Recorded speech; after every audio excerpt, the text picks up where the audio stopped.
بسم الله الرحمن الرحيم الحمد لله الذي أنزل على عبده الكتاب ولم يجعل له عوجا. السلام عليكم ورحمة الله وبركاته. أعوذ بالله من الشيطان الرجيم. بسم الله الرحمن الرحيم. الحمد لله نحمده ونستعينه ونؤمن به ونستغفره ونستهديه ونتوب إليه ونعوذ بالله من شرور أنفسنا ومن سيئات أعمالنا. من يهده الله فلا مضل له ومن يضلله فلا هادي له. ونشهد أن لا إله إلا الله وحده لا شريك له. ونشهد أن سيدنا ونبينا وحبيبنا محمد رسول الله صلى الله عليه وعلى آله وأصحابه وأتباعه ومن والاه. فأعوذ بالله من الشيطان الرجيم. بسم الله الرحمن الرحيم. الحمد لله الذي أنزل على عبده الكتاب ولم يجعل له عوجا قيما لينذر بأسا شديدا من لدنه ويبشر المؤمنين الذين يعملون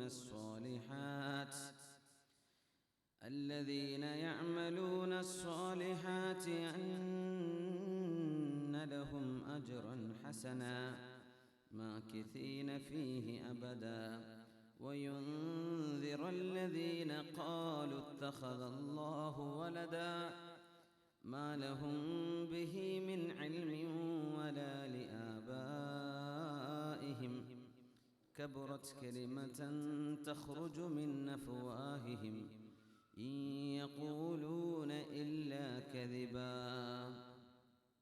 صدق الله مولانا العلي العظيم وصدق وبلغنا رسوله النبي الكريم ونحن على ذلك من الشاهدين الشاكرين والحمد لله رب العالمين.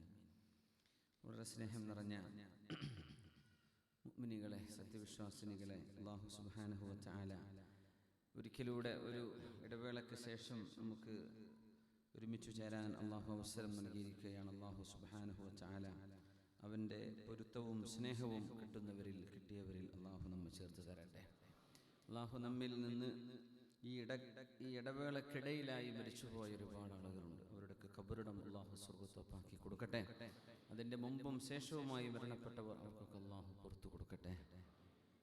ഹജ്ജിൻ്റെ ആ ഒരു സന്ദർഭത്തിൽ ഈ നടക്കാൻ പോകുന്ന നേരത്ത് ഹറമിലുണ്ടായ ആ ഒരു അപകടത്തിൽ മരിച്ചവർ അള്ളാഹു അവർക്ക് മഗ്ഫിറത്ത് കൊടുക്കട്ടെ.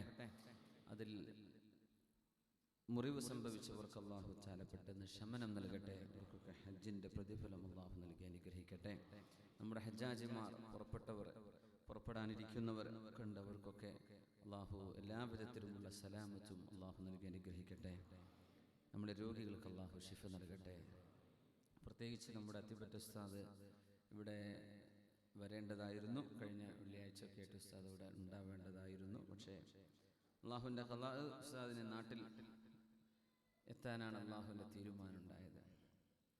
ചെറുതായിട്ടൊന്ന് ഉസ്താദ് വീണു. ഒരു ഒളു എടുത്ത് പുറത്തിറങ്ങി വരുമ്പോൾ വാഷ്റൂമിൽ വീണിട്ട് തലക്ക് ചെറിയൊരു മുറിവൊക്കെ സംഭവിച്ചു. അതിൻ്റെ വിശ്രമാർത്ഥം ഉസ്താദ് ഇപ്പം നാട്ടിലാണ്. ഇവിടെ ഷാർജയിൽ നിന്ന് അത് സംഭവിച്ചത്. അപ്പോൾ അതിൻ്റെ വിവരണം കേട്ടപ്പോൾ വല്ലാത്തൊരു അത്ഭുതം തോന്നി. ഉസ്താദ് ഒളു എടുക്കാൻ വേണ്ടി കയറി. ഭക്ഷണം എടുത്ത് വെച്ചപ്പോൾ പറഞ്ഞു, എൻ്റെ ഒളു ഒന്ന് പുതുക്കട്ടെ എന്ന് പറഞ്ഞ് ഒളു പുതുക്കാൻ വേണ്ടി ബാത്റൂമിൽ ഉസ്താദ് കുറ്റിയിട്ട് ഒളു എടുത്ത് വരുമ്പോഴേക്കും തലടിച്ച് വീഴുകയാണ് ഉണ്ടായത്. പക്ഷെ എന്തോ ഭാഗ്യത്തിന് ഉസ്താദിന് കതക് തുറന്ന് ഉസ്താദിനെന്ന് എഴുന്നേറ്റ് വരാൻ പറ്റിയപ്പോഴേക്കും മുറിവുണ്ട്, ചോര വരുന്നുണ്ട്, കാലൊന്ന് ചെറുതായിട്ട് വഴുതി എന്ന് പറഞ്ഞു ചിരിച്ചുകൊണ്ട് ഉസ്താദ് പുറത്ത് വരുന്നുണ്ട്. ഏതായാലും വലിയ മുസീബത്തൊന്നും ഇല്ലാതെ അള്ളാഹു തആല കാത്തു. അള്ളാഹു ഉസ്താദിന് പെട്ടെന്ന് ശമനം കൊടുക്കട്ടെ.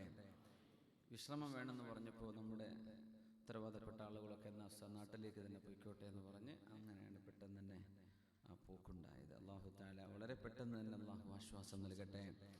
പിന്നെ നമ്മുടെ വാവാട് കുഞ്ഞുക്കോയ മുസ്ലിയാർ ഉസ്താദും ചികിത്സയിലാണ്, വീട്ടിലാണ്, റെസ്റ്റിലാണ്, വിഷമത്തിലാണ്. അള്ളാഹു അവർക്കും പരിപൂർണമായ ശിഫ അള്ളാഹു നൽകി അനുഗ്രഹിക്കട്ടെ.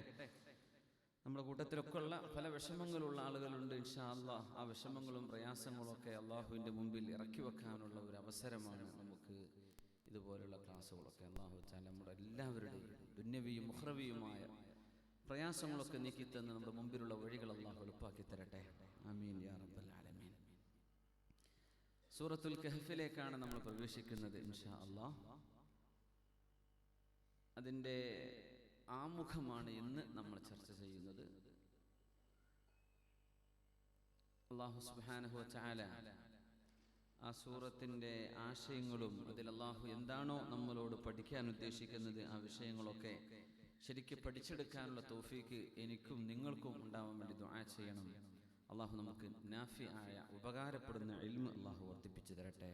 ആമീൻ യാ റബ്ബൽ ആലമീൻ.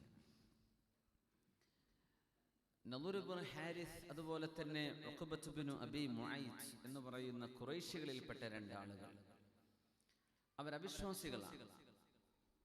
നളർ ഇബ്നു ഹാരിസ് പിന്നെ ഉഖബ ഇബ്നു അബീ മുഅയ്ത്. ഉത്ബത്ത് ഷൈബത്ത് എന്നൊക്കെ പറഞ്ഞ കൂട്ടത്തിൽപ്പെട്ട ആളാണ് ഉഖബത്ത് ഇബ്നു അബീ മുഅയ്ത്. മുശ്രിക്കീങ്ങളുടെ നേതാക്കന്മാരിൽപ്പെട്ടവരാണ്. അവർ രണ്ടുപേരെയും ഖുറൈശികൾ മദീനയിലേക്ക് പറഞ്ഞയച്ചു. മദീനയിൽ ജൂതന്മാരുണ്ട്.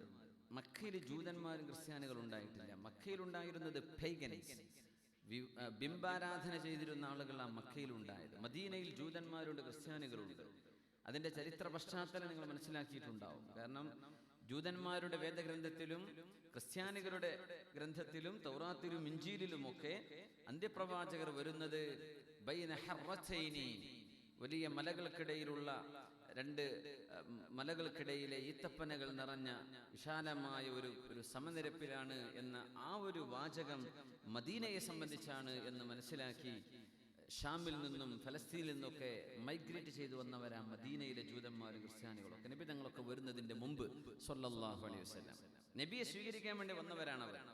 പക്ഷെ നബി ഫലമ്മാ ജാഅഹും, അവരുടെ മുമ്പിലേക്ക് തങ്ങൾ വന്നപ്പോൾ കഫറൂ ബിഹി, അവർ പറഞ്ഞു ഈ നബിയെ ഞങ്ങൾ അംഗീകരിക്കൂല എന്ന് പിൻഗാമികൾ പറഞ്ഞു. അവരുടെ വാപ്പമാരും വല്യപ്പവരൊക്കെ വന്നത് ഈ നബി ഇവിടെ വരുമെന്ന് പ്രതീക്ഷിച്ചുകൊണ്ടായിരുന്നു.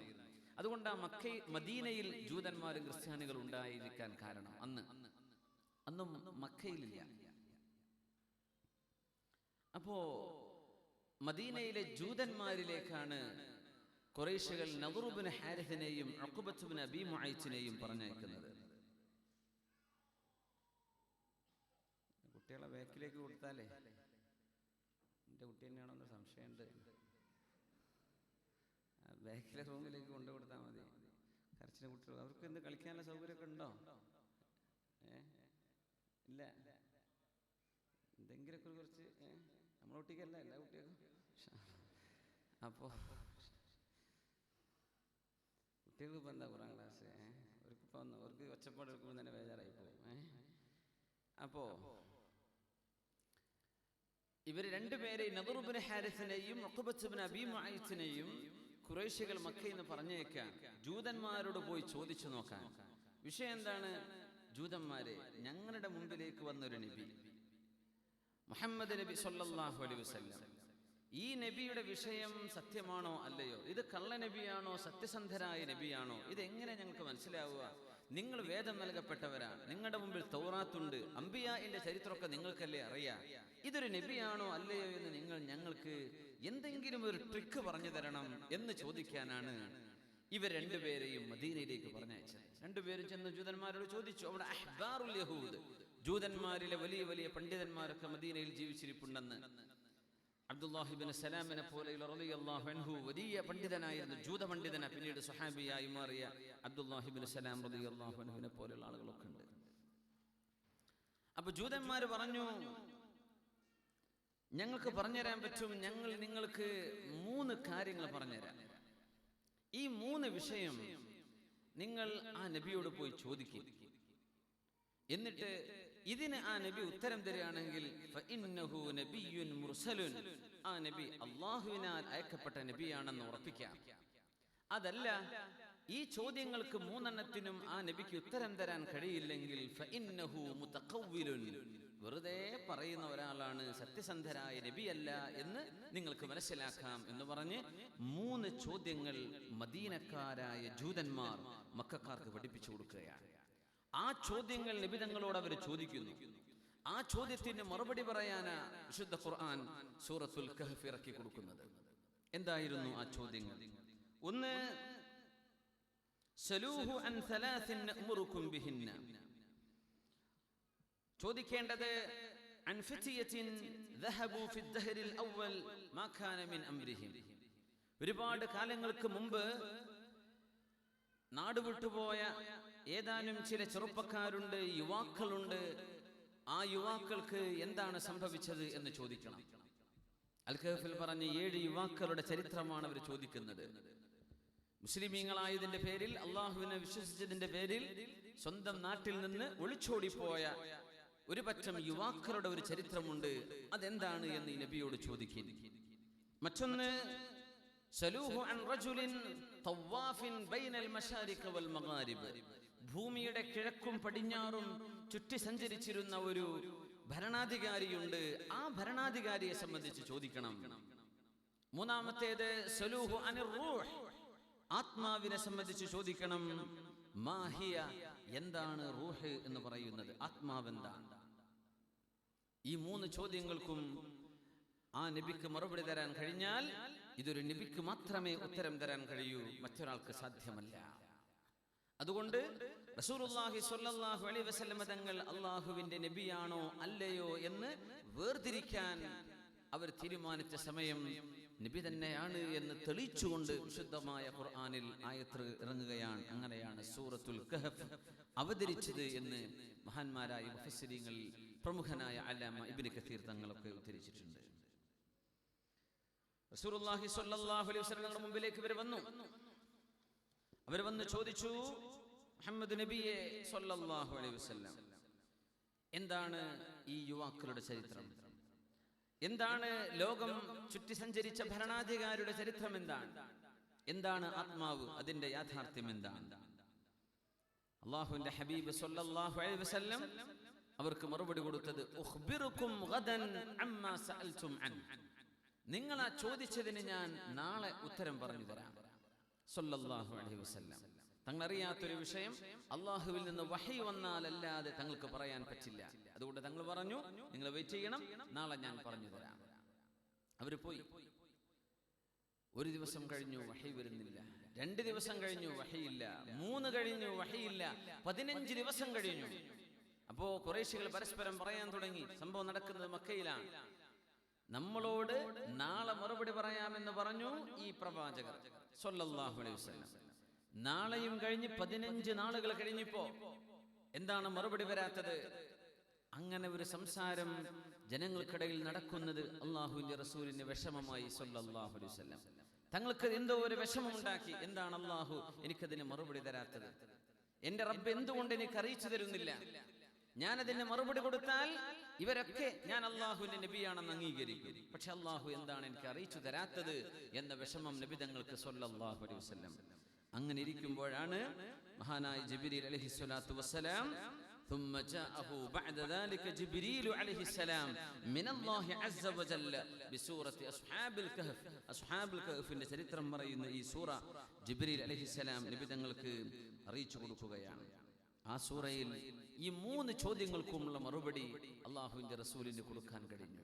ആരായിരുന്നു ഗുഹാവാസികൾ? എന്താണ് ദുൽഖർനൈനിയുടെ ചരിത്രം?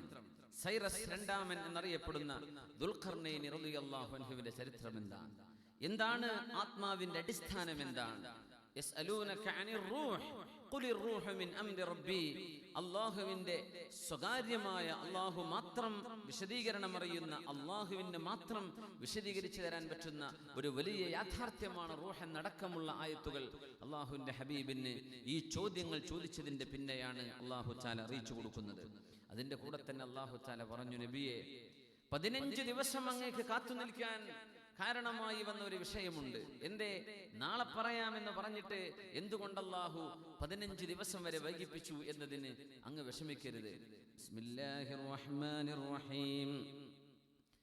ولا تقولن لشيء إني فاعل ذلك غدا إلا أن يشاء الله واذكر ربك إذا نسيت ولا تقولن لشيء ഒരു വസ്തുവിനെ സംബന്ധിച്ചും പറയരുത് നബിയേ ഇന്നി ഫാഇലുൻ ദാലിക ഗദൻ ഞാനത് നാളെ ചെയ്യുമെന്ന് പറയരുത് ഇല്ലാ അൻ യശാ അല്ലാഹു തീരുമാനിച്ചാലല്ലാതെ സംഭവിക്കില്ലല്ലോ നബിയേ അതുകൊണ്ട് ഇൻഷാ അല്ലാഹ് എന്ന് പറയണം. ഇൻഷാ അല്ലാഹ് എന്ന് പറയാതെ തങ്ങൾ നാളെ ഞാൻ ഉഖ്ബിറുക്കും ഗദൻ അമ്മാ സഅൽതും അൻഹു നിങ്ങൾ ചോദിച്ചതിന് നാളെ ഞാൻ മറുപടി പറയാമെന്ന് പറഞ്ഞതിൽ ഇൻഷാ അല്ലാഹ് എന്ന് നബിയെ അങ്ങ് പറയാൻ മറന്നുപോയിട്ടുണ്ട്. അത് ഓർമ്മിപ്പിക്കാനാണ് 15 ദിവസം നാം അത് താമസിപ്പിച്ചത് എന്ന് ഹബീബിനോട് അല്ലാഹു തആല മറുപടി പറഞ്ഞു. ഇൻഷാ അല്ലാഹ് എന്ന് എത്ര വലിയ കാര്യമാണത്. ഇൻഷാ അല്ലാഹ് എന്ന് പറഞ്ഞാൽ 6 മാസത്തെ ഇടാനൊക്കെ പറയാറുണ്ട് ചിലർ. അമുസ്ലിമീങ്ങളിലൂടെ അങ്ങനെയാണ്. ഞങ്ങൾ സ്കൂളിൽ മീറ്റിംഗ് കൂടിയപ്പോഴേ ഒരു തീരുമാനം എടുത്തപ്പോൾ സീനിയർ ലീഡർഷിപ്പ് ടീമിൽ ഇരിക്കുമ്പോൾ അപ്പോൾ ഞങ്ങളെ കൂട്ടത്തിൽ തീരുമാനിച്ചില്ലേ, ഓക്കെ അല്ലേ, ഇൻഷാ അല്ലാഹ്. ഡോണ്ട് സേ ഇൻഷാ അല്ലാഹ്, we want to be done. ഇത് നടക്കണം നമുക്ക്, ഇൻഷാ അല്ലാഹ് എന്ന് പറഞ്ഞ പോലെ. അപ്പം അവർ വിചാരം ഇൻഷാ അല്ലാഹ് എന്ന് പറഞ്ഞാൽ വേണമെങ്കിൽ ആവാം, അത്രയൊക്കെ ഉള്ളൂ എന്ന് അവർ മനസ്സിലാക്കി വെച്ചത്. നമ്മൾ എന്തായാലും തീരുമാനിച്ചുറച്ച് ചെയ്യാൻ പോവുകയാണ് എന്ന ആ ഒരു ഉദ്ദേശത്തിൽ പറയേണ്ട വാക്കാണത്.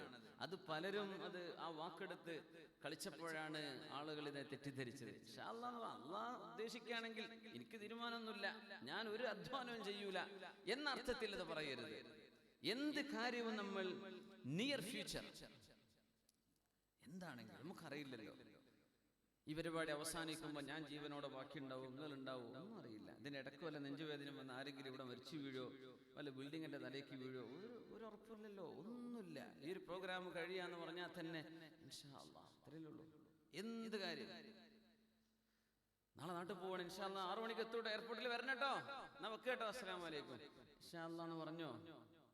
കോഴിക്കോട് എയർപോർട്ട് എത്തുന്ന എക്സ്പ്രസ് ഒക്കെ ആണെങ്കിൽ വല്ല ബോംബെക്കും പറത്തി വിടുമെന്ന് ആരെന്താ, വേറെ ഏതെങ്കിലും നാട്ടിൽ എത്തുമെന്ന് ആരറിഞ്ഞു, അവിടെ ലാൻഡ് ചെയ്യുമെന്ന് ആരറിഞ്ഞു. ഞാൻ നാളെ വരുന്നുണ്ട് കേട്ടോ എന്ന് ഇൻഷാ അല്ലാഹ്. ഇങ്ങനെയാണ് ടൈമിങ്. ഇൻഷാ അല്ലാഹ്, ഇൻഷാ അല്ലാഹ് എന്ന് പറയും. നമ്മൾ ഫോൺ ചെയ്യുമ്പോഴൊക്കെ ഒരുപാട് ഇൻഷാ അല്ലാഹ് പറയാനുള്ള ചാൻസ് ഉണ്ടാവും, ഒരുപാട്. ഞാൻ പൈസ അയക്കട്ടോ, ഇൻഷാ അല്ലാഹ് എന്ന് പറയണം. ആരുടെ പൈസ അയക്കണ കഥയിൽ നമുക്ക് പറയാനുണ്ടാവുള്ളൂ, നാട്ടിൽ വിളിച്ചാലേ പ്രക്കാരം ഇങ്ങോട്ട് ഇൻഷാ അല്ലാഹ്.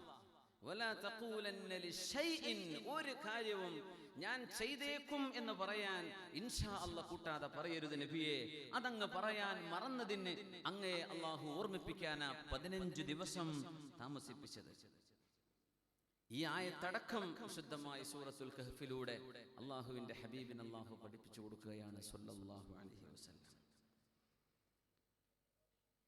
7 ഗുഹാവാസികളുടെ ചരിത്രം അതിൽ അല്ലാഹു പറഞ്ഞു. 4 ചരിത്രമാണ് സൂറത്തുൽ കഹ്ഫിന്റെ ആകത്തുക. 4 പ്രധാനപ്പെട്ട ചരിത്ര സംഭവങ്ങളാണുള്ളത്. ഒന്ന്, ദീനനുസരിച്ച് ജീവിക്കാൻ പറ്റാതെ വന്ന ഒരു നാട്ടിൽ നിന്ന് ദീനനുസരിച്ച് ജീവിക്കാൻ ആഗ്രഹം തോന്നി, കൊതിയൂറി, ഇനി ഒരിക്കലും ഇവിടെ നിന്നാൽ അത് സാധ്യമല്ല എന്ന് ഉറപ്പായപ്പോ ആ നാട് വിട്ട് മറ്റൊരു നാട്ടിലേക്ക് പലായനം ചെയ്ത 7 യുവാക്കളുടെ ചരിത്രം. ഇന്നഹും ഫിത്യത്തുൻ ആമനൂ ബിറബ്ബിഹിം, അവര് യുവാക്കളായിരുന്നു എന്ന് ഖുർആൻ പറയുന്നു. ഫിത്യ, അതിനർത്ഥം എന്താ? അസുഖം വന്ന പ്രായമുള്ളവരല്ലായിരുന്നു ഇത് പെണ്ണുങ്ങളുമായിരുന്നില്ല, പ്രായം ചെന്ന ആളുകളുമല്ല. ഫിത്യ എന്നൊക്കെ പറഞ്ഞാൽ ടീനേജ് കഴിഞ്ഞ് അല്ലെങ്കിൽ ടീനേജ് അടക്കമുള്ള ആ ഒരു കാലഘട്ടമാണ്. ഒരു 15-ന്റെയും 25-ന്റെയും ഇടയിലുള്ള ആ ഒരു യൗവനത്തിന്റെ ഏറ്റവും നല്ല കരുത്തുള്ള സമയം, ഫുതുവ് എന്നൊക്കെ പറയുന്ന സമയം. ആ സമയത്തുള്ള ആളുകളാണ് 7 യുവാക്കൾ. അവരുടെ ചരിത്രമാണ് വിശുദ്ധ ഖുർആൻ പറയുന്നത്.